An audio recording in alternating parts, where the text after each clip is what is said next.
Donc c'est la première étape que vous connaissez peut-être probablement sous le terme de cétogénèse. C'est ce qu'on essaye d'obtenir quand on fait un régime cétogène thérapeutique. La mitochondrie, certes, elle va mettre un petit temps pour produire de l'énergie parce qu'elle a mis en place tout un système extrêmement perfectionné de recyclage de toutes les étapes. Donc elle fabrique quasiment aucun radicaux libre. C'est le carburant le plus propre, le plus efficace, à haut rendement énergétique, génial. Vous passez sur du sucre. Là c'est la catastrophe en termes inflammatoires, en termes de stress oxydant, et ça doit rester une voie de l'urgence, de l'extrême urgence. Elle est repassée d'un cerveau comme ça à comme ça, ce qui va lui éviter d'aller consulter mon mari dans 10 ans pour qu'il lui annonce le diagnostic d'une maladie neurodégénérative, puisque, pour votre information, on l'appelle aussi diabète de type 3.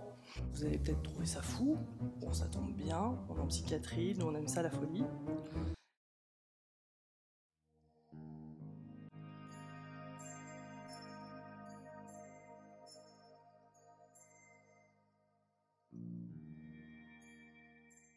De la matinée, j'ai le plaisir d'accueillir le docteur Florence Dufournay, qui a un parcours, je l'ai dit, comme beaucoup des orateurs hein, depuis hier, un peu particulier. C'est pour ça peut-être qu'on est là d'ailleurs.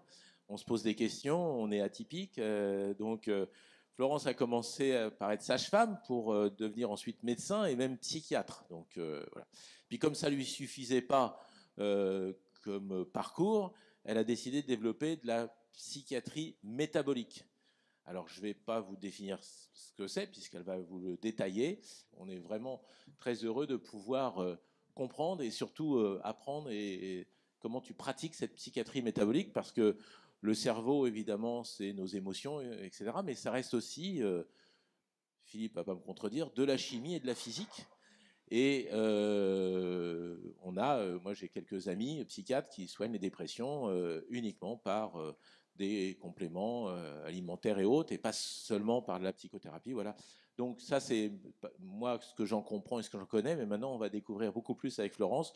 Je te laisse la parole et on peut l'applaudir déjà.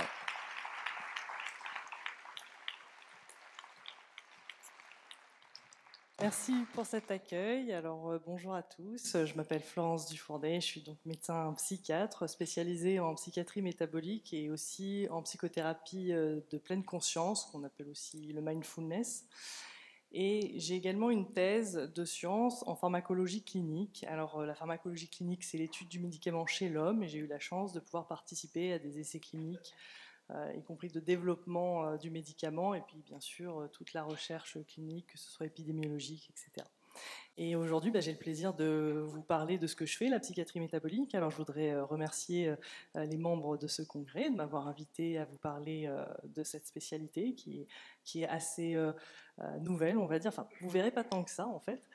Et la psychiatrie métabolique, je viens vous en parler parce que c'est une autre façon d'aborder les maladies mentales, les maladies psychiatriques, et finalement presque toutes les maladies psychiatriques, en abordant l'optimisation du métabolisme. Donc là, est-ce que je suis en train de délirer ?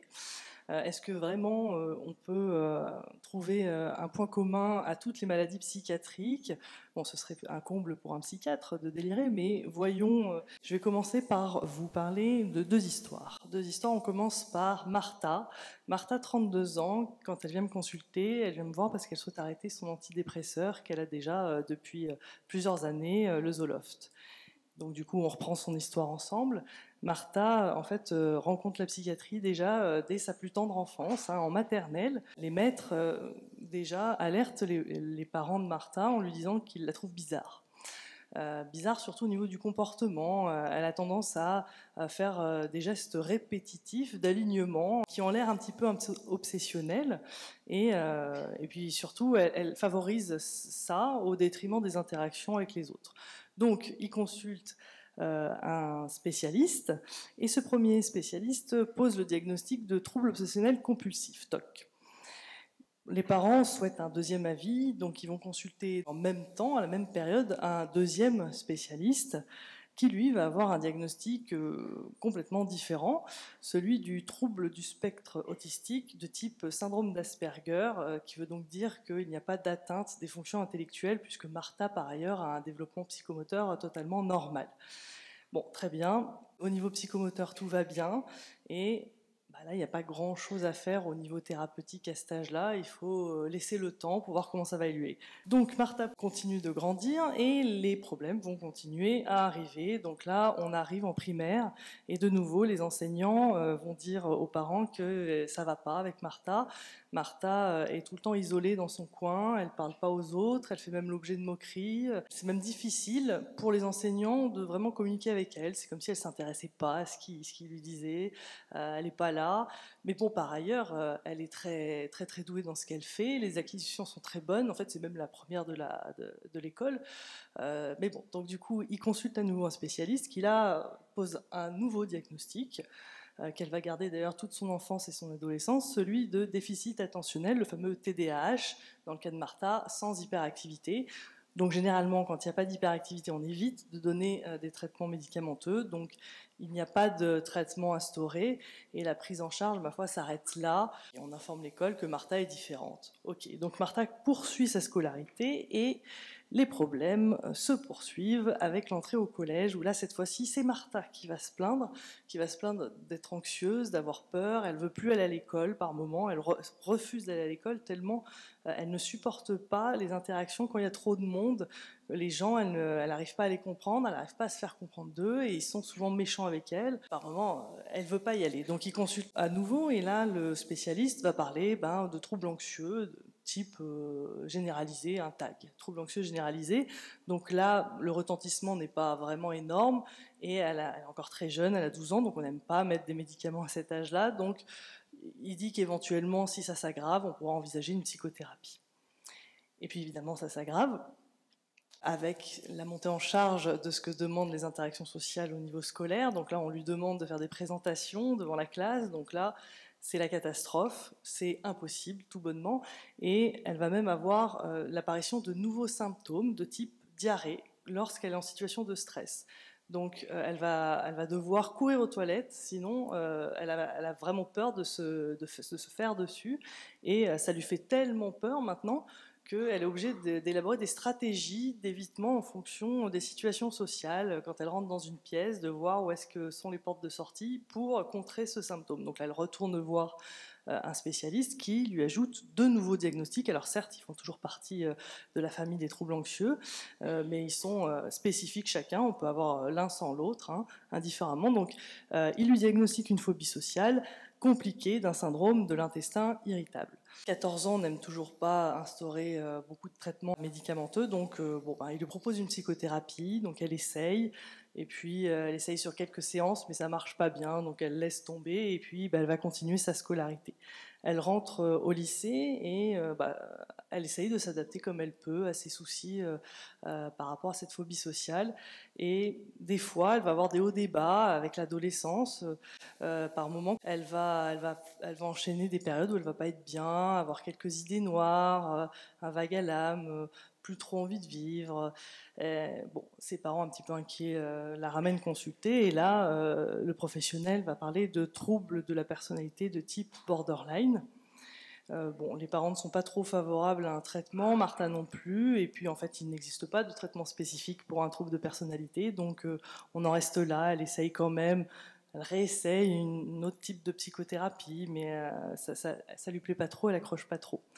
Et puis ça s'améliore franchement avec le bac, parce que là elle sort du système scolaire et elle continue ses études, elle fait ce qui la passionne, elle est passionnée d'informatique, elle se met à travailler et tout se passe bien, tout va beaucoup mieux pour Martha, jusqu'à ses 23 ans où là, quasiment du jour au lendemain, va s'instaurer un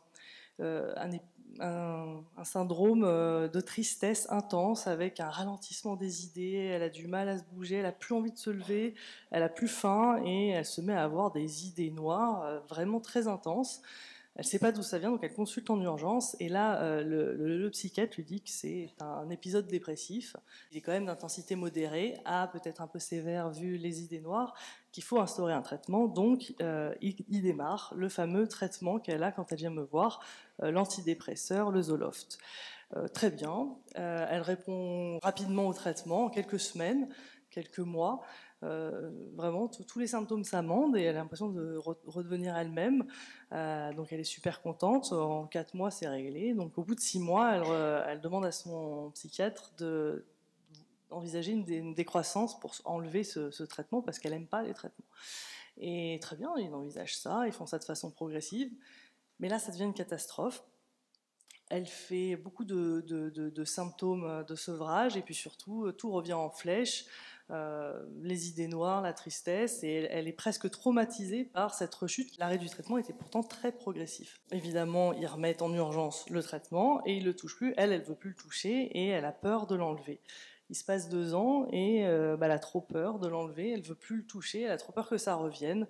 Donc là, son psychiatre, au bout de 2 ans, lui dit écoute, on change de catégorie, t'es plus dans une dépression classique, parce que le cours normal d'une dépression, c'est quand même d'être spontanément résolutif, en général en 1 an maximum, avec ou sans traitement d'ailleurs, psychiatrique. Et là, ça fait 2 ans, t'as pas de symptômes, certes, mais on peut pas enlever le traitement, sinon ça repart. Donc là, on part maintenant sur un diagnostic de dépression résistante. Et puis les années passent et Martha se met à redévelopper certains symptômes résiduels de la dépression. Alors c'est pas aussi fort que le premier épisode, c'est pas du tout brutal comme elle l'a eu, mais c'est de la fatigue, de la tristesse, du vague à l'âme, pas trop d'envie, des fois elle mange moins, et puis c'est par période, c'est pas tout le temps, c'est par période. Donc là, à 30 ans, son psychiatre lui dit d'accord, c'est plus une dépression résistante, maintenant c'est une dépression qui est non seulement résistante parce qu'on n'arrive pas à arrêter le traitement, mais en plus qui est chronique parce que tu as des symptômes résiduels. Donc elle est là, la dépression. Donc elle n'est pas très satisfaite du diagnostic, donc elle va consulter un autre psychiatre. Et là, cet autre psychiatre, il a un diagnostic différent. Il dit non, mais ça, c'est un trouble bipolaire de type dysthymique avec ses fluctuations. Voilà, donc si on reprend au total l'histoire de Martha, qui n'a que 32 ans, Martha illustre tout à fait le fait qu'une même personne, au même moment, peut avoir des diagnostics différents, voire complètement différents. Il illustre aussi très bien le fait qu'une même personne, au cours du temps, peut avoir de très nombreux diagnostics. Le cas de Martha, je vais l'appeler la patiente aux 10 diagnostics. Pour moi, elle illustre très bien une crise qu'on rencontre en psychiatrie, que j'appelle la crise de la nosographie. La nosographie, c'est quoi ? C'est la description et la classification méthodique des maladies. Donc, comment on va diagnostiquer telle maladie qu'elle a eue, et notamment parmi ces 11. L'histoire de Martha ne s'arrête pas là, mais je la garde pour la fin, pour son évolution. Il y a une deuxième crise pour moi en psychiatrie qui est très bien illustrée par Catherine, qui a 54 ans et qui, lorsqu'elle vient me voir en consultation, elle vient me voir pour une dépression persistante. Donc on reprend son histoire et là, l'histoire est quand même diamétralement opposée à celle de Martha. Déjà, Catherine n'a aucune histoire médicale ou psychiatrique notable avant l'âge de 45 ans. Tout va bien, en théorie. On ne retrouve rien, aucune hospitalisation, tout va bien. Et puis le début aussi est vraiment différent par rapport à Martha. C'est un début progressif, insidieux, ça commence par une fatigue le matin au réveil, ses nuits ne sont pas réparatrices, elle commence à avoir des difficultés au travail, c'est par période de concentration, d'attention. Elle commence à avoir une lassitude au travail, elle qui pourtant aimait bien son travail, elle le trouve moins intéressant, et puis ça va même envahir sa vie privée, elle a moins d'envie sur les choses qui la passionnaient avant, là elle a moins envie de les faire, elle a plus trop goût à tout ça, c'est un espèce de magma qui est dans la fatigue, et puis elle se met à avoir des ruminations aussi au coucher, elle qui avant dormait très très bien, n'avait pas de soucis pour dormir, là elle se met à avoir des ruminations sur des choses, ma foi, assez banales parfois, et du coup, elle met du temps à s'endormir. Donc elle se décide pour la première fois de sa vie à aller consulter et le spécialiste lui dit qu'elle a un épisode dépressif. Donc il lui instaure un traitement, une association assez classique, un antidépresseur Prozac, et en association avec le Xanax, un anxiolytique pour faire diminuer l'anxiété. Donc que se passe-t-il ? Bof. Pas trop de changements, elle voit pas trop de grandes différences, elle a toujours beaucoup de fatigue. Alors oui, l'anxiété a un petit peu diminué, mais quand même, elle garde ses ruminations le soir et elle peut même parfois mettre 30 minutes, 1 heure à s'endormir, alors qu'avant, ça ne lui arrivait jamais. Donc à 3 mois, le psychiatre décide de changer d'antidépresseur, il reste toujours dans la même famille des IRS. Il lui met du Deroxate, il lui garde bien sûr l'anxiolytique, et puis comme elle a ses soucis de sommeil, il lui ajoute un hypnotique, l'Imovan. Donc que se passe-t-il avec ce traitement ? Eh bien, déjà, elle commence à prendre un petit peu de poids, 2 kilos, très bien. Mais surtout, elle qui était déjà fatiguée le matin au réveil, là, elle est fracassée. Là, elle a l'impression qu'elle ne décolle pas. Elle arrive au boulot, elle émerge, il est midi. Donc ça commence à poser sérieusement problème. Elle commence à avoir des réflexions de la part de son patron, de son équipe. Elle qui a toujours été quelqu'un de travailleur, elle n'aime pas du tout cette situation. L'anxiété commence à monter au travail jusqu'à un point, ça monte progressivement et puis elle a toujours tous ces symptômes du début qui restent. Donc ça devient non supportable et donc à ce moment-là, 3 mois plus tard, son psychiatre la met en arrêt de travail et va changer, toujours en restant dans les IRS, mais cette fois-ci pour agir sur les récepteurs de la noradrénaline, l'Effexor. Il garde bien sûr tous les autres traitements qu'il y avait avant, donc il y a juste le Deroxate qui change pour l'Effexor. Alors qu'est-ce qui se passe ? Du coup, ça va mieux, elle est à la maison, elle a moins de troubles de la concentration et de l'attention, du coup, elle a l'impression de pouvoir retrouver de l'énergie. Elle continue à prendre un peu de poids, 3 kilos, c'est pas un peu, c'est quand même un certain poids. Et puis, elle se dit, c'est génial, au bout de 2-3 mois d'arrêt de travail, je vais peut-être quand même pouvoir reprendre le travail, parce que c'est important pour elle, son travail. Donc elle reprend le travail et là c'est la catastrophe, c'est-à-dire que l'arrêt de travail masquait ses troubles de la concentration et de l'attention et là ça a amplifié, là elle n'arrive plus à rien faire, elle n'arrive plus à se concentrer, donc tout revient plus fort, elle se reprend des remarques de la part de ses chefs, de ses collègues et elle supporte pas, elle est quasiment en burn-out. Et donc, à ce moment-là, le psychiatre décide d'ajouter un nouveau médicament. Donc, il lui rajoute un thymorégulateur. Là, on est dans une autre famille. Il lui met du Dépakote. Bon, elle qui pensait que c'était la cata avant, là, elle se rend compte qu'en fait, c'était rien par rapport à ce que elle ressent, puisque là, elle prend en l'espace de quelques semaines 6 kilos, comme ça, gratuit. Elle est toujours aussi fatiguée, ça ne change rien sur ses symptômes. Et surtout, elle se rend compte qu'elle ne peut pas avoir le même rythme de travail. Donc déjà, elle se met à mi-temps et surtout, elle va revoir son psychiatre en urgence. Elle lui dit, mais c'est quoi ce traitement là ? Vous me l'arrêtez, moi, 6 kilos en moins de 2 mois, je ne me reconnais plus là. Merci. Donc, on arrête le Dépakote et on fait un switch, c'est mieux, pour un autre antidépresseur. Il y a beaucoup de psychiatres qui font ça, qui est d'une autre famille que les IRS. Donc là, il met un tricyclique. Là, c'est la grosse Bertha. C'était des anciens antidépresseurs. Il lui met de la nafranil. Et puis, comme elle a toujours ces symptômes, en fait, ces symptômes d'insomnie sont revenus. Elle m'a dit, mais docteur, l'Imovan ne fait plus effet. Donc, il s'est dit, allez, on va switcher pour du Stilnox. Puis on va voir ce que ça donne, le cocktail. Alors, qu'est-ce que ça donne ? Donc, elle continue à prendre du poids. Ça n'a pas de problème. Un peu moins, quand même, 2 fois moins. Et puis, surtout, alors là, elle se prend tous les effets secondaires des tricycliques, c'est-à-dire des effets anticholinergiques, constipation, sécheresse buccale, elle fait des malaises liés à l'hypotension, bref, ça ne va pas du tout. Donc, ok, on arrête. On arrête le tricyclique. On va changer de famille de médicaments, on va passer sur un neuroleptique, et puis là, comme c'est vraiment la catastrophe, nouvel arrêt de travail, et on passe sur du Risperdal. Et puis il faut la faire dormir, là, parce que du coup, ça devient problématique. Donc oui, Catherine est contente, elle peut enfin dormir, mais elle continue à prendre du poids. Et surtout, elle dort même la journée. Là, elle est zombifiée, Catherine. Elle est flexibilité cireuse, comme on dit en psychiatrie. Elle a l'impression d'être robotique. Elle ne sait pas si c'est franchement mieux, mais en tout cas, c'est vrai que c'est différent. Donc du coup, le psychiatre se dit ok, on va switcher. Le Risperdal, c'était une ancienne génération. On va mettre Abilify qui est un petit peu mieux toléré au niveau métabolique. Ça devrait aller, il en sucre moins. Et oui, c'est vrai qu'elle voit la différence. Elle est moins ensuquée. Ça y est, elle est plus en mode zombie. Elle peut retrouver un fonctionnement normal. Par contre, elle continue toujours à prendre du poids. Et elle garde toujours les 4 ou 5 autres traitements précédents.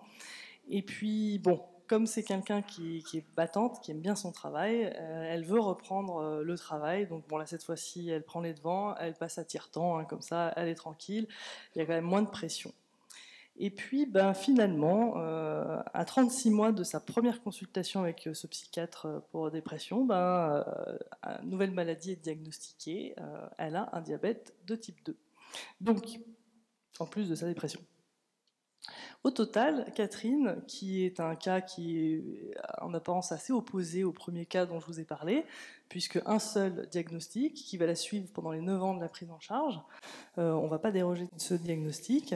Une histoire clinique qui commence à l'âge de 45 ans a priori, pas d'historique avant, et puis surtout une prise en charge thérapeutique complètement différente avec 10 molécules testées, et au passage une prise de poids en 3 ans de 19 kilos et Donc, je vais appeler cette patiente la patiente au 10 traitements plus le syndrome métabolique, ça c'est le bonus.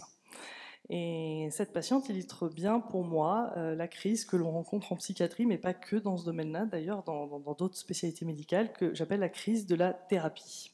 Je fais une dernière petite image avant de rentrer dans le vif du sujet de la psychiatrie métabolique. Alors là, c'est pas Catherine, hein, c'est des hommes, mais pour vous montrer ce que peut faire le syndrome métabolique, puisque en fait, c'est quand même assez préoccupant. Je pense que vous en avez peut-être entendu parler.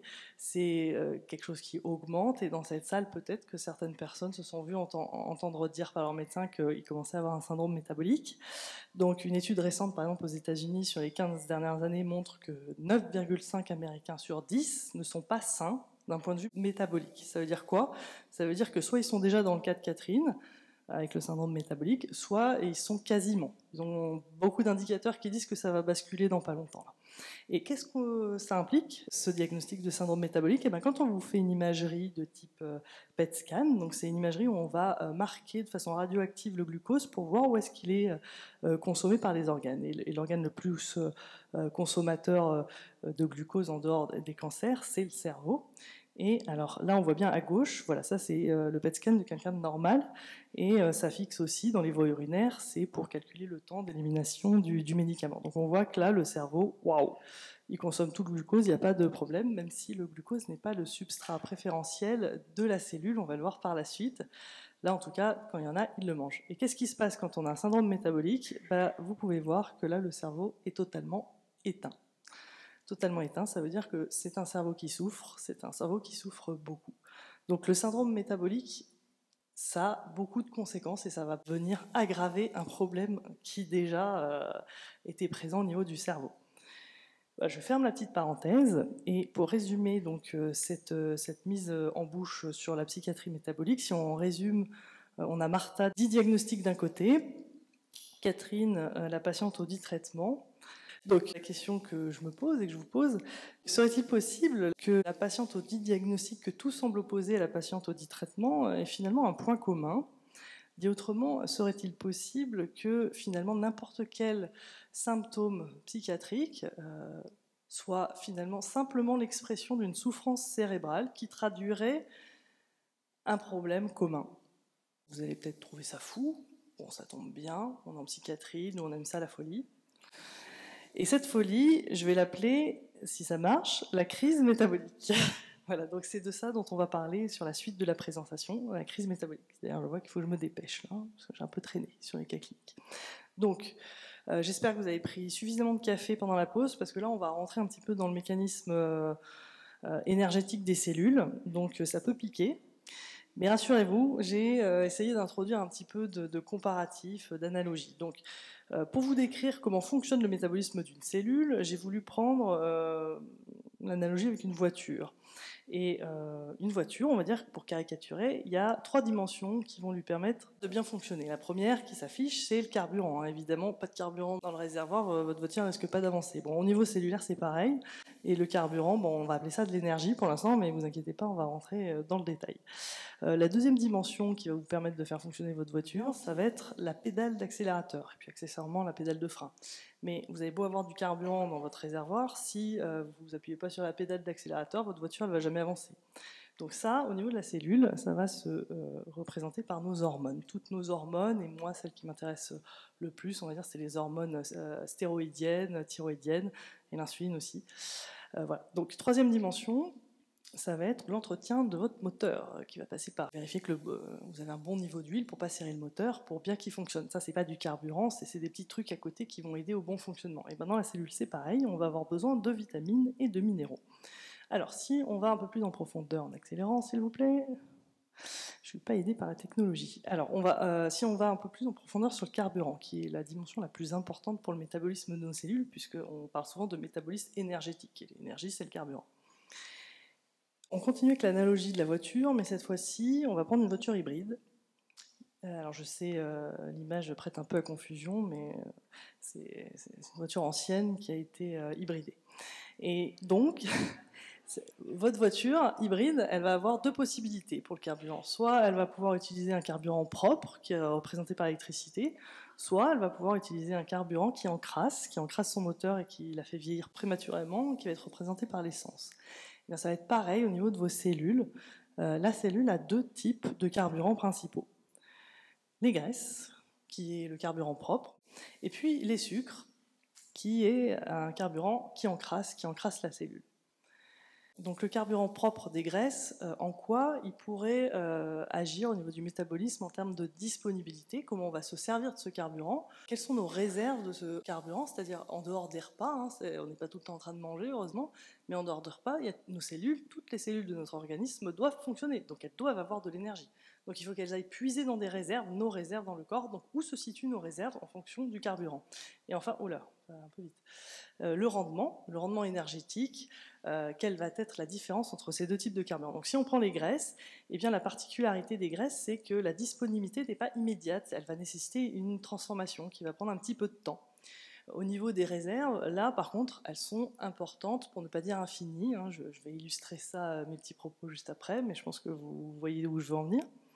Et puis le rendement énergétique, il est très très élevé. C'est un carburant super intéressant. Et hop là, j'ai appuyé 2 fois, je pense que ça va passer là-dedans, c'est bon. A contrario, les sucres, c'est un carburant qui, par rapport aux graisses, peut être immédiatement disponible. En revanche, ces réserves, elles sont tellement faibles, on va le voir que, en fait, on ne peut pas compter dessus sans un apport exogène. Et puis, le rendement énergétique. Quand on prend la voie de l'immédiateté, j'ai envie de dire, la voie de l'urgence, et bien là, le rendement est absolument catastrophique. J'ai mis faible, mais j'aurais pu mettre catastrophique, vous allez voir, c'est rigolo. J'ai fait des petits calculs en pourcentage pour l'efficacité. Et puis, quand on emprunte l'autre voie pour fabriquer de l'énergie à partir du sucre qui prend la même voie que les graisses, c'est-à-dire la mitochondrie, là, on a un rendement modéré. Alors, toujours... pour aller un peu plus en profondeur dans le carburant, qu'est-ce qu'on entend par disponibilité du carburant? Il va falloir qu'on parle de sous quelle forme ce carburant il est stocké, s'il veut bien avancer. Voilà. Donc, cette fois-ci, on commence par les sucres. La forme de stockage du sucre, c'est donc le glycogène. Et c'est donc une très longue molécule qui assemble plein de molécules de glucose. Et une enzyme qui coupe, la réaction s'appelle glycogénolyse, et qui produit du glucose. Le glucose, ça va être le substrat pour fabriquer l'énergie. Mais il doit être encore transformé par la cellule. Là, la cellule a deux options. Soit elle utilise la voie rapide, toujours par glycolyse, donc on oxyde le glucose pour fabriquer de l'ATP. Et la voie rapide, c'est la voie de la fermentation lactique. La deuxième voie que la cellule va pouvoir utiliser, c'est la mitochondrie. Et cette voie-là va nécessiter quand même un petit temps, une petite transformation, parce que la mitochondrie, elle ne bosse pas aussi facilement que ça. Il y a beaucoup d'étapes en fait, pour arriver à ce qu'elle fait de prodigieux. Et donc cette voie s'appelle la respiration. Et à contrario, la disponibilité du carburant, donc on a dit du gras, il est stocké sous forme de triglycérides. On peut voir les triglycérides comme une fleur à 3 pétales.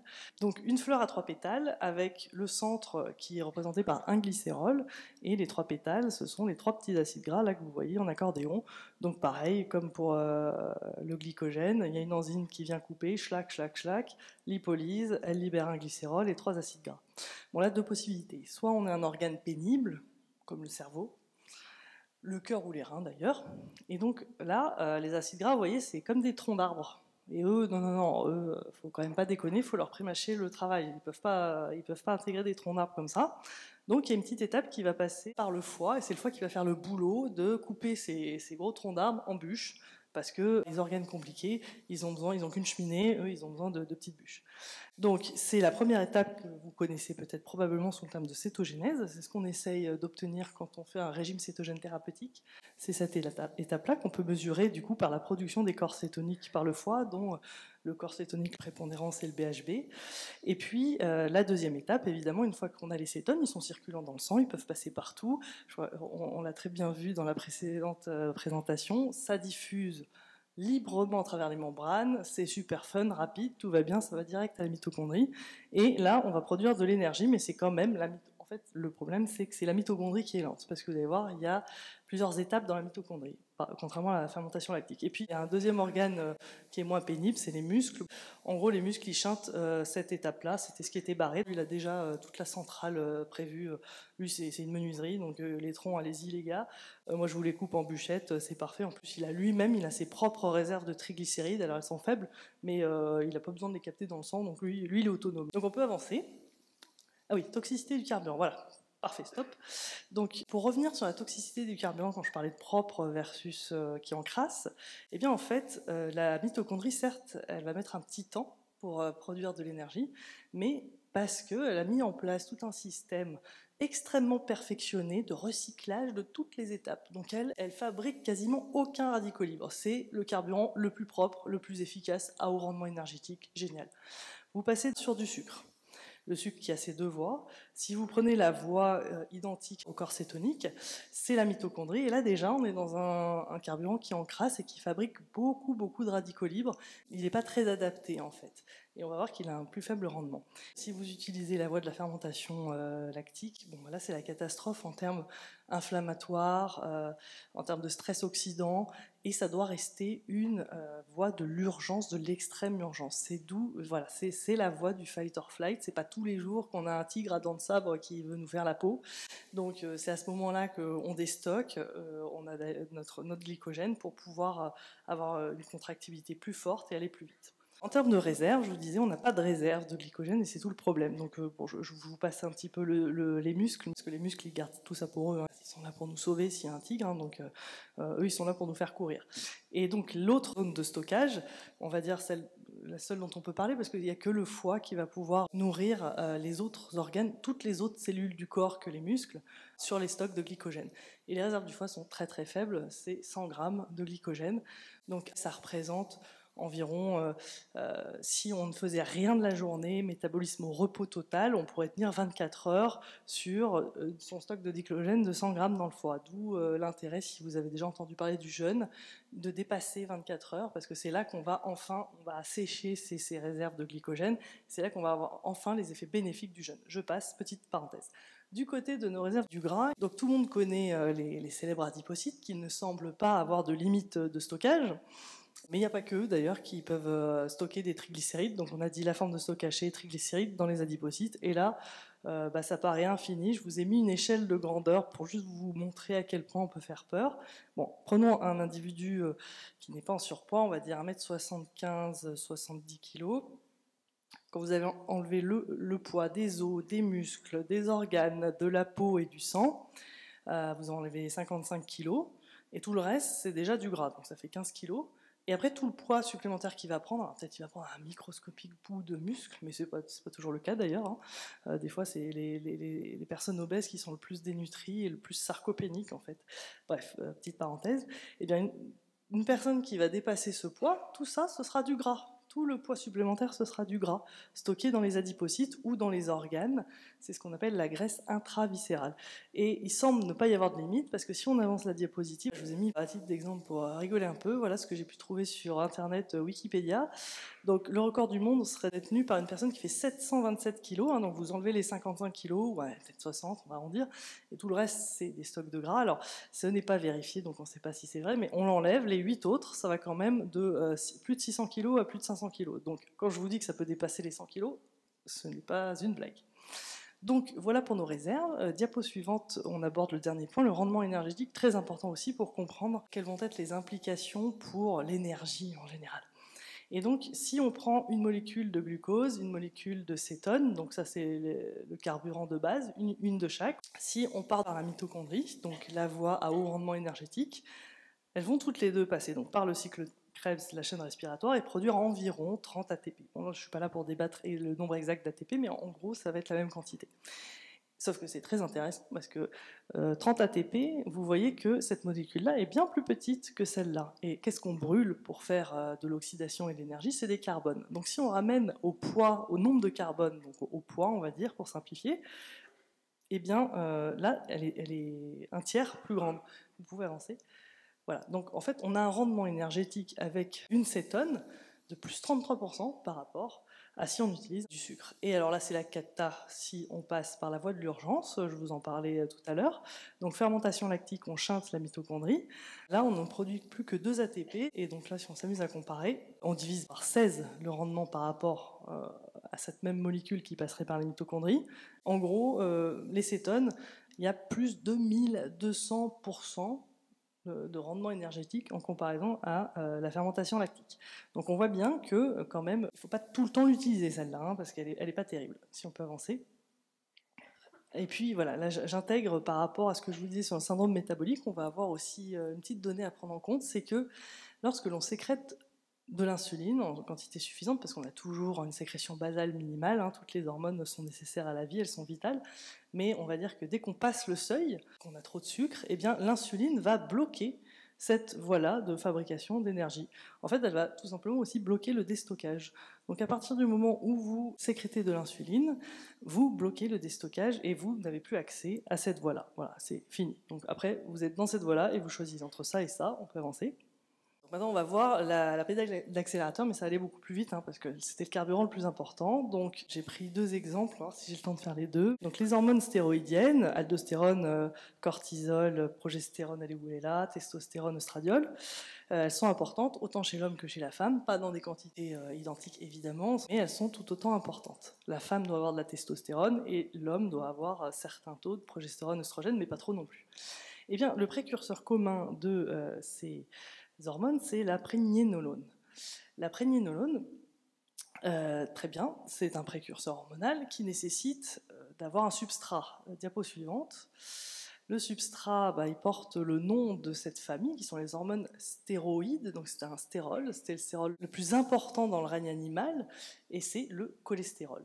Donc le cholestérol est à la base de la fabrication de toutes ces hormones stéroïdiennes, d'où leur nom. Pour rappel, le cholestérol, 1/4 proviendra de l'alimentation et 3/4 sera fabriqué par le corps via des acides gras saturés. Donc les graisses saturées, c'est l'animal, hein, viande rouge, bien grasse et tout ça, le truc qu'on n'a plus trop le droit de manger. Et cholestérol, pareil. Donc, diapo suivante, pas de cholestérol, là vous êtes sûr, pas d'accélérateur, on est plutôt en train d'appuyer sur le frein. Si on prend l'exemple des hormones thyroïdiennes, ça va être un petit peu pareil. Les hormones thyroïdiennes, pour les fabriquer, il va falloir des substrats, c'est ma dernière ligne dont je vous parlais, l'huile du moteur. L'huile du moteur, figurez-vous qu'il n'y en a pas que besoin dans le moteur, il y en a aussi besoin sur la pédale. Si vous ne mettez pas d'huile, la pédale elle est grippée, vous n'arrivez pas à avancer. C'est un peu ça l'idée. Donc en fait, vous avez besoin de d'iode, de vitamines, de sélénium, très important pour la thyroïde, pour qu'elle fabrique correctement ses hormones. Et pire que ça, vous avez un cercle vicieux.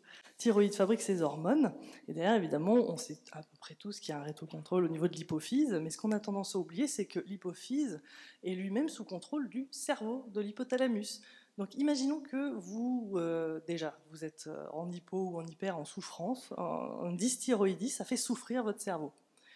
Si ça fait souffrir votre cerveau, il va avoir du mal à donner une bonne commande à l'hypophyse. Donc en fait, on rentre dans un cercle vicieux où en plus, quand vous êtes carencé, vous n'allez pas produire comme il faut, et en plus, même la commande centrale, à un moment donné, elle se met un peu au repos, là, elle ne sait plus comment faire. Donc, si, bien sûr, on n'a pas assez d'huile, même pour la pédale d'accélérateur, on va freiner le métabolisme. Diapo suivante, sur maintenant la dernière voie qui est l'entretien. Donc, je vous parlais de l'huile du moteur, qui est représentée par nos vitamines, comme les vitamines A, B, il y en a 8 pour rappel, pour les vitamines du groupe B, on a tendance à l'oublier. Les minéraux comme le sélénium, on vient d'en parler pour la thyroïde, le zinc, etc. Diapo suivante. Alors, les vitamines sont essentielles aussi pour la mitochondrie, parce que la mitochondrie, c'est une technologie absolument magique, magnifique, impressionnante, et cette machinerie, elle a besoin, pour être aussi efficace, aussi propre, recycler tout ça et avoir un rendement énergétique important, elle a besoin d'énormément d'aide, et cette aide va être représentée par les vitamines. Là, nous abordons un sujet, diapo suivante, un sujet un petit peu épineux, aujourd'hui, parce que quand on recherche les vitamines, où est-ce qu'on trouve les vitamines Là, j'ai fait une recherche internet, vitamines. On obtient très fréquemment ce genre de rosace. Voilà. Donc, voilà, toutes nos vitamines et minéraux seraient essentiellement trouvés dans les végétaux. Là, je ne vois nulle part l'intervention de produits animaux. J'entends par produits animaux une partie de l'animal, hein, c'est-à-dire un bout de viande, un bout de gras, un abat, tout ce que vous voulez. Mais si vous voulez, les produits laitiers sont une troisième catégorie d'aliments, surtout en psychiatrie métabolique et en médecine métabolique en général. Ce ne sont ni des végétaux, ce sont ni des produits végétaux, ni des produits animaux, c'est entre les deux. Et d'ailleurs, ils posent problème pour d'autres raisons au niveau inflammatoire. Donc là, on est bien. Donc, pour apporter toutes ces vitamines et ces minéraux, tout viendrait du monde végétal. Et là, diapo suivante, voilà, je mets mon petit warning. Alors, je ne suis pas là pour faire débat sur le régime végétarien, végétalien. Mon objectif, c'est d'aider les gens, et c'est d'aider aussi avec une réflexion évolutionniste. Donc, quand on se base sur une réflexion évolutionniste, que ça plaise ou que ça plaise pas, tous les paléo-anthropologues sont formels.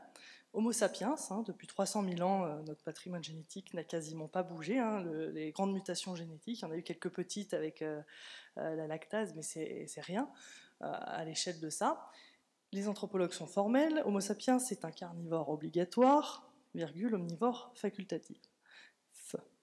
Et à une époque, on était même plus carnivore que la hyène. Et tout ça pour vous dire que l'évolution a sélectionné le genre humain, parce que là je vous parle d'Homo sapiens 300 000 ans, mais en fait ça fait des millions d'années que le genre humain il existe, et ça fait des millions d'années qu'il a été sélectionné comme ça.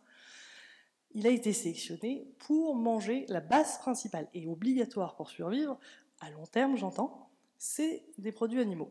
Donc aujourd'hui, quand on fait passer le message que non, c'est tabou, de toute façon on n'a plus le droit de parler de la viande, hein. Vous avez vu aujourd'hui, à une époque c'était plutôt ah t'es végétarien, waouh, mais c'est quoi ce truc? Là aujourd'hui c'est quoi? Tu manges de la viande rouge? Mais t'es fou? Mais bon. Donc du coup, diapo suivante. Là, j'aborde un problème qui est méconnu, et y compris de la plupart des médecins ou des thérapeutes, quels qu'ils soient. C'est qu'il y a vitamines et vitamines. Et en gros, nous, notre métabolisme, on est fait pour avoir des vitamines qui proviennent des produits animaux directement. Et ce n'est pas les mêmes, même si on veut bien vous le faire croire, que celles qui proviennent des végétaux. Alors le tableau est un peu complexe, mais c'était juste pour illustrer. Mais en gros déjà, première idée reçue, il n'y a pas toujours l'équivalent au niveau végétal. Alors tout le monde connaît le problème de la B12 et des gens qui sont végétariens stricts, donc s'ils ne prennent pas de la B12, ça se passe très mal assez rapidement, ça ils le savent, et de façon irréversible. Mais est-ce que les gens savent que c'est pareil pour quand même bon nombre de vitamines, comme la vitamine K2, qu'on a découvert finalement assez récemment. Attention, la K2 MK4, c'est les champignons, il y a de la MK7, c'est celle qu'on vous vend d'ailleurs qui est pas chère. Parce qu'il suffit de faire des levures, là, des réactions, et puis c'est facile à fabriquer, donc on vous la vend, c'est parfait, mais elle ne nous sert à rien à nous. Quoi d'autre comme vitamine? La vitamine D3, voilà, on n'a pas d'équivalent, donc la vitamine D2 évidemment existe au niveau végétal, mais elle est juste 26 fois moins efficace, et quand bien même est-ce qu'elle est transformée, parce que là, la D3 n'existe pas, celle qui est efficace pour nous. Il y en a une autre encore. La vitamine A, mais la véritable, hein, celle qui est utilisable par nous, c'est-à-dire le rétinol. Hein, le bêta-carotène, vous l'oubliez, c'est végétal et elle nécessite une activation. Donc ça, c'est le premier point. Il n'y a pas tout le temps des équivalences dans les vitamines végétales, premièrement. Deuxièmement, la plupart des vitamines végétales sont inactives pour nous. Donc, à part deux exceptions, donc j'en parle tout de suite, comme ça on arrête d'en parler, la vitamine C et la vitamine E, bon très bien, ça tombe bien, on en mange des caisses, il y en a même qui supplémentent, qui font des méga doses, et en plus c'est toxique. Bon, ça c'est encore... je ferme la parenthèse, mais en gros, toutes les autres sont des formes inactives qu'il va falloir activer. Diapo suivante, merci. Et donc ça, c'est quand mon mari se prend l'idée de faire de la biochimie, là, qu'il a du temps, c'est son dada, voilà, donc il fait ce genre de schéma. Et en fait, un petit exemple simple, la B6, on bouffe des caisses de pyridoxine, hein, tout le monde adore supplémenter en B6 pyridoxine. Oui, sauf que le problème, c'est que ça va nécessiter de la B2 à fond les ballons, enfin une forme active de la B2. On va cramer nos stocks de B2 et il se trouve qu'on a déjà plus du tout de B2 parce que la B2, comme la B3, où est-ce qu'on les trouve? Dans les abats. Et aujourd'hui, je connais plus grand monde qui mange des abats. Hein. Oui, bon alors si vous voulez en savoir plus, voilà, on a fait des vidéos YouTube à destination des patients pour expliquer tout ça, pour que ça aille plus vite en consultation. On avance. Donc voilà, pas de vitamines, pas de mitochondries. Là, on avance. Juste un mot, en gros, le problème, c'est que on est dans une crise énergétique, l'effet Warburg, quand vous n'avez plus d'huile dans le moteur. Vous avez serré votre moteur, la mitochondrie, c'est fini. Donc l'effet Warburg a été initialement découvert dans le cancer, mais là, en fait, on a pu montrer, et c'est Laurent Schwartz, un cancérologue français avec toute son équipe qui a montré ça, qu'on le trouve partout, dans toutes les cellules du corps, à partir du moment où la mitochondrie est plus efficace. On avance. Une forme de psychiatrie métabolique qui est bien connue, qui devient très populaire depuis quelques années, c'est le régime cétogène thérapeutique, qui en fait n'a rien de novateur, hein, puisque pour rappel, il a été codifié, inventé dans les années 1920 par deux médecins de la Mayo Clinic aux États-Unis, dans le cadre de l'épilepsie réfractaire. Donc en fait, on a plus de 100 ans, c'est là où je veux dire, c'est qu'on a plus de 100 ans de recul. Hein, donc quand on nous parle, oui, le dernier régime à la mode, non, pas au niveau thérapeutique. Donc, le docteur Georgia Ede vient de publier en début d'année ce magnifique livre, Change Your Diet, Change Your Mind, que je vous conseille. En gros, pour les non-anglophones, vous changez ce que vous mangez, vous pouvez changer votre esprit. À Toulouse, on a le docteur Danan, qui est tout près finalement, qui a fait une magnifique étude avec justement le docteur Georgia Ede sur l'efficacité du régime cétogène thérapeutique dans les cas cliniques psychiatriques résistants. Mais voilà, on s'arrête à une dimension du métabolisme. Avec mon mari, on essaye d'intégrer les 3 dimensions. Les 3 dimensions, je vous ai dit, le carburant, l'accélérateur et l'huile du moteur. Et ça nécessite un bilan métabolique personnalisé. Donc on va faire prise de sang, urinaire et parfois fécale, ça va dépendre des gens, et on va aller regarder toutes les carences, des 8 vitamines du groupe B par exemple, qui sont un peu oubliées. Alors il y en a une qui n'est jamais faite en France, mais c'est un détail. On va regarder toutes les hormones qui nous intéressent pour le cerveau, parce qu'il y a énormément d'hormones qu'on peut doser aujourd'hui, parce que je ne vous ai pas parlé par exemple des neurostéroïdes. Bon, bah, c'est des stéroïdes qu'on n'est pas capable de doser, et pourtant ils sont indispensables au cerveau. On va regarder l'inflammation, s'il y a une présence d'inflammation chronique à bas bruit, et plus ou moins les toxiques, comme les métaux lourds, arsenic, plomb. Là, c'est plus mon mari qui fait ça, mais méfiance, on peut aller doser l'aluminium dans les urines si vous êtes un gros consommateur de capsules Nespresso, par exemple. Vous seriez étonné. Donc, on fait une prise en charge individualisée et personnalisée, évidemment, avec ces résultats, sur ces 3 voies, et en fait, on ne va pas se focaliser sur l'alimentation. On va se focaliser sur les 5 S, sport, sexe, sommeil, soleil qu'on va augmenter, stress qu'on va diminuer, lumière, bon stresseur, ça c'est l'exposition à des stresseurs, comme le froid par exemple. Et puis si vous pouvez passer, on appelait ça la médecine métabolique, voilà, parce qu'en fait il n'y a pas de nom, donc on a décidé que ça s'appelait la médecine métabolique, mais eux aussi font une partie de médecine métabolique, mes confrères. On peut avancer. Et donc en pratique, comment ça se passe? Soit vous venez me voir dans ce beau pays dans lequel j'ai déménagé depuis 2 ans et demi en Andorre, très belle montagne, très beau cadre pour de petites vacances, c'est pas très loin d'ici. J'ai mis 2h45 pour venir. Soit vous pouvez, je fais des téléconsultations aussi parce que j'ai énormément de demandes sur des gens qui ont cette demande-là en fait, qui ont cette demande d'être traités différemment qu'avec des médicaments de la psychiatrie. Et puis quand ils viennent, je leur fais un bilan, là vous voyez, c'est une page des 3 pages. Ils repartent avec un bon bilan. Et puis, une fois qu'on a les résultats, on a un tableau Excel avec 500 lignes. Donc là, ça s'arrête à 42, mais il y en a 500. Donc c'est 10 ans de travail, de recherche et d'expérimentation, d'ajustement avec nos patients. Ça s'est pas fait comme ça en 6 mois. Et c'est surtout mon mari qui a œuvré pendant les 7 premières années. Et vous pouvez passer. On partage notre écran, que ce soit physique ou en téléconsultation, et on utilise un code couleur pour expliquer au patient, là c'est un exemple d'un patient, ce qui ne va pas. Donc évidemment, vert, c'est les paramètres d'intérêt qu'on souhaite qu'ils soient verts. Orange, c'est que ça ne va pas. Et rouge, je vous laisse imaginer, il va falloir faire quelque chose parce que ça ne va pas. Tout ce qui n'a pas de couleur, c'est des paramètres qui vont nous aider à interpréter le bilan. Et donc, on explique aux patients, on explique comment ça marche. Mais comme les consultations, alors maintenant on fait quasiment 2 heures de consultation. Pour une consultation, on a modifié nos prises en charge pour l'adapter, mais on n'a jamais le temps d'aborder tout ça. Donc, on fait en parallèle une playlist pour que les gens puissent préparer la téléconsultation et ou la travailler après pour qu'ils abordent tout ce qui ne va pas aujourd'hui dans notre société, qu'on ne nous dit pas sur le cholestérol, parce que là, en gros, la prise en charge est un petit peu opposée au mainstream. C'est-à-dire que si votre cerveau, ce n'est pas compliqué, il a quand même la moitié de son poids si on enlève de l'eau. Ça reste des graisses et un tiers, il y a du cholestérol. Donc vous supprimez le cholestérol, votre cerveau ne va pas très bien fonctionner.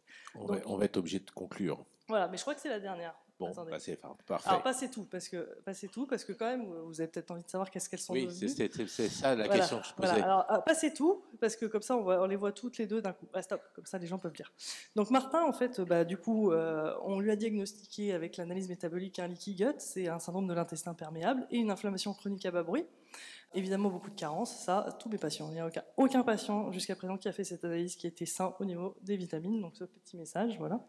Et puis on lui a diagnostiqué aussi un trouble neurodéveloppemental neurodéveloppemental, là c'est un petit peu plus spécialisé. J'ai la chance d'avoir un mari neurologue qui est spécialisé dans le neurodéveloppement et les maladies, les démences. Juste par une simple IRM, hein, on a pu voir des symptômes, mais il faut savoir l'analyser, l'IRM, et savoir demander quelle coupe. On a pu avoir des symptômes qui expliquaient un de ces 10 diagnostics, et notamment le syndrome d'Asperger, pourquoi est-il différent. Ça ne changera pas la suite, mais il y a des gens à qui ça fait du bien de savoir pourquoi ils sont différents. Parce que le cerveau ne s'est pas développé de la même façon. C'est pas grave, mais au moins psychologiquement, ça aide beaucoup de personnes. Et puis surtout, elle était venue me voir, elle voulait faire un régime cétogène thérapeutique pour virer son antidépresseur. Donc, qu'est-ce qui s'est passé en moins de 3 mois? Elle n'avait plus aucun symptôme de leaky gut. Donc, pour rappel, c'était sa diarrhée, le fameux syndrome de l'intestin irritable, qui, soi-disant, est un diagnostic psychiatrique. Moi, depuis que je fais ces analyses-là, il n'y a aucun syndrome de l'intestin irritable qui est normal d'un point de vue digestif. Donc, je me questionne sur l'existence propre de ce diagnostic psychiatrique. Elle est beaucoup moins anxieuse, elle a un regain d'énergie, et surtout, on a arrêté son antidépresseur grâce simplement à un relais par l'alimentation. Super intéressant quand même. Par contre, on monitorait pour aller voir son BHB, juste comme le font les diabétiques. On prend une goutte en glycémie capillaire et on peut aller voir le taux de BHD, comme ça on était sûr qu'elle était en zone thérapeutique. Et du côté de Catherine, il y avait un peu plus de travail. On lui a diagnostiqué de multiples blocages métaboliques et un début de thyroïdite d'Hashimoto, que certains médecins appelleraient infraclinique. Bon, nous, pour nos normes à nous, on n'a pas les mêmes normes. Déjà, la thyroïde, elle n'allait pas bien, et surtout, elle avait des anticorps au plafond. Ils appellent ça infraclinique, comme ça, on n'y touche pas. Bien sûr, des carences. J'ai tout de suite arrêté les traitements qui étaient le plus diaboliques pour le syndrome métabolique. De toute façon, ils ne fonctionnaient pas, donc elle n'a pas vu grande différence. J'ai pas tout arrêté, évidemment, d'un coup. On a entrepris une prise en charge de type régime cétogène thérapeutique plus jeûne intermittent. Donc là, elle était bien motivée. Et là, notre critère de jugement, c'était pas tant les cétones, c'était son tour de taille. Donc c'est pas compliqué, hein. Quand vous faites fonctionner la cétogénèse, le corps il tape dans le gras, hein. Donc il n'y a pas de problème. On n'a même pas besoin de la mettre trop en hypocalorique, le patient ou la patiente. Ça, vous perdez du poids très rapidement, et elle a renversé son diabète en moins de 3 mois, en perdant 10 kilos, la dernière d'apo.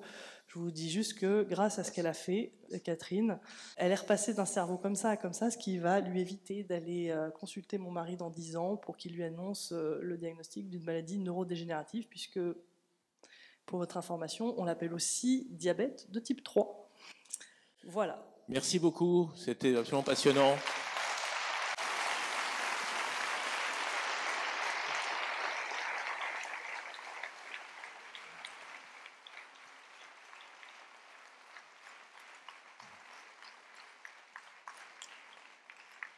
Alors évidemment, il y aurait beaucoup à dire.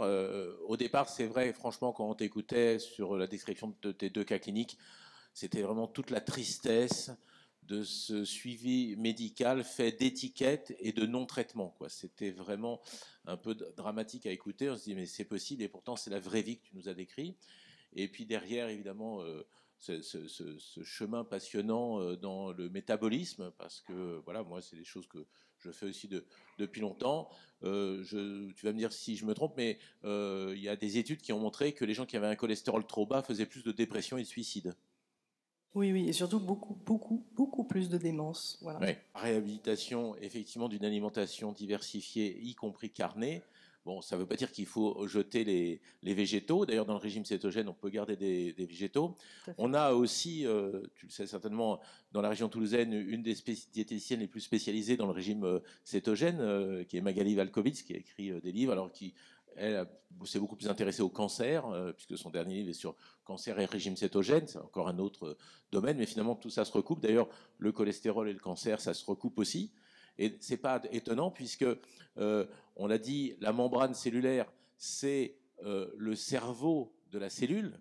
Hein, et cette membrane cellulaire, Philippe l'a bien expliqué, avec cette double couche lipophile et hydrophile.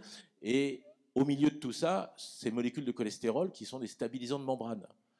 Et la dépression est expliquée biochimiquement, enfin, tu vois, moi c'est ce que j'ai compris, entre autres par justement la fluidité de la membrane. Et le cancer, c'est aussi une maladie liée à la membrane, puisqu'on perd ce qu'on appelle l'inhibition de contact dans le cancer. Quand les cellules sont entourées de cellules, elles arrêtent de se développer. Ça s'appelle l'inhibition de contact. Et en fait, le cancer, c'est entre autres, c'est pas seulement ça bien sûr, une perte de cette inhibition de contact, où une cellule qui est entourée de cellules continue à se développer.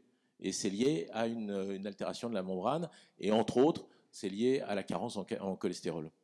Alors c'est intéressant ce que tu dis parce que justement dans le cancer, j'ai pas eu le temps d'en parler, mais l'effet Warburg, c'est la cellule cancéreuse qui va mettre en off la mitochondrie. Oui. Mais il se trouve que en fait, ouais, l'effet Warburg, on peut le retrouver quand les cellules n'ont plus le choix, c'est-à-dire qu'elles n'ont plus de mitochondrie fonctionnelle, et bien elles sont obligées de passer par la voie de l'acide lactique, et ça me permet de vous dire qu'il y a une petite mise en garde, c'est-à-dire que le régime cétogène est extrêmement efficace, mais il y a un mais, et je pense qu'il y a des contre-indications médicales relatives, et notamment pour les gens qui sont tellement carencés qu'en fait la mitochondrie ne fonctionne pas. Parce que les gens qui sont dans ce cas de figure-là, du coup, la seule façon pour la cellule de fonctionner, c'est l'acide lactique. Donc du jour au lendemain, vous lui donnez plus de sucre, vous lui dites bah, tu passes ma vieille par la mitochondrie, puisqu'on l'a vu, en fait, le gras ne peut passer que par les mitochondries, il ne peut pas être oxydé par fermentation. Non.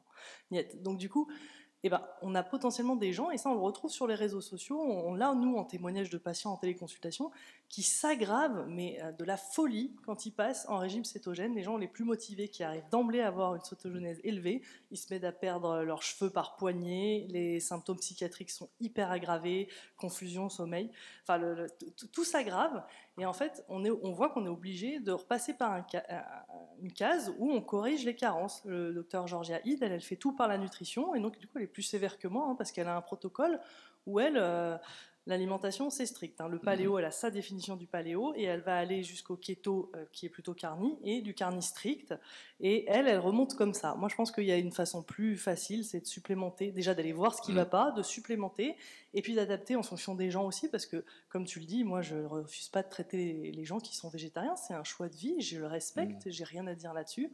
Moi, je veux simplement aider les gens. Donc, les gens qui le choisiraient par choix de vie, par tout ce qu'on veut, et ben, dans ce cas-là, moi, ce qui me convient pour les suivre, c'est seulement qu'ils acceptent de comprendre que c'est pas bon pour eux, qu'ils sont en train de se faire souffrir, et que c'est pas moi, avec mes petits compléments, qui va faire que leur vie sera normale. Donc, c'est un choix de vie. Je le respecte. C'est un petit peu comme un alcoolique ou quelqu'un qui est dépendant à une drogue. C'est pas parce qu'il est dépendant qu'il veut pas arrêter, qu'il sait que c'est mauvais, que ça va le tuer, qu'il n'a pas le droit d'avoir des soins et un soutien. On est un peu dans le même. Oui, tout à fait. Ça me fait toujours penser qu'on a.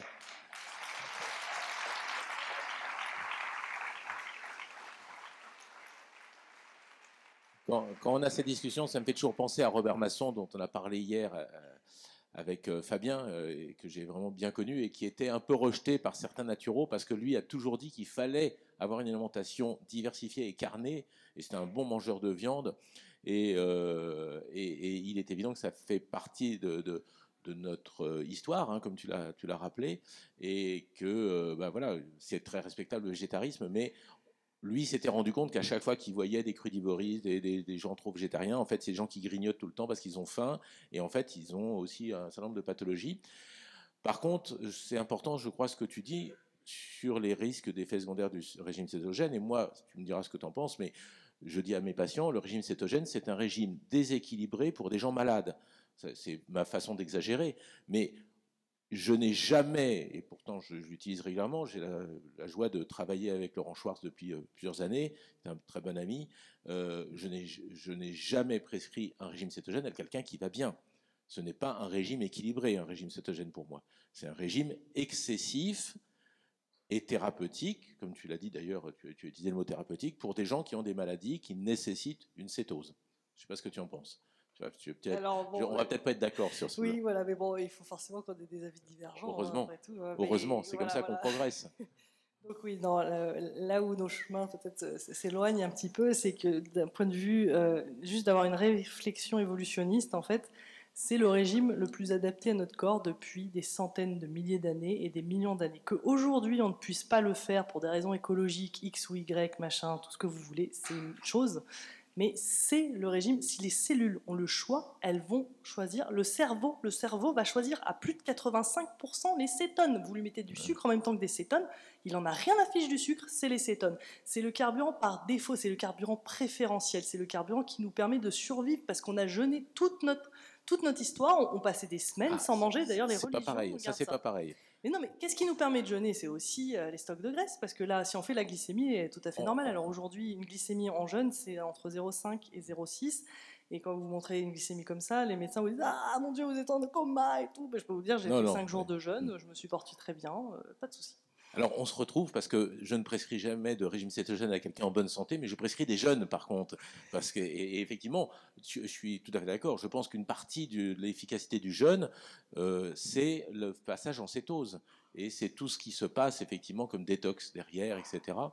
Bon, voilà, on a réussi à se retrouver. Voilà, mais en tout cas pour la ferme, moi j'avais plus envie de... Enfin, pour votre projet avec le potager, j'ai fait quand même 15 ans de potager personnellement, et je vous avoue, mettez peut-être un petit ruminant ou deux là dans les espaces verts, ça va vachement vous aider pour les permacultures et tout, ça va être génial pour l'engrais. Moi je pense, et comme ça vous pourrez manger plus d'abats. Bien, merci beaucoup.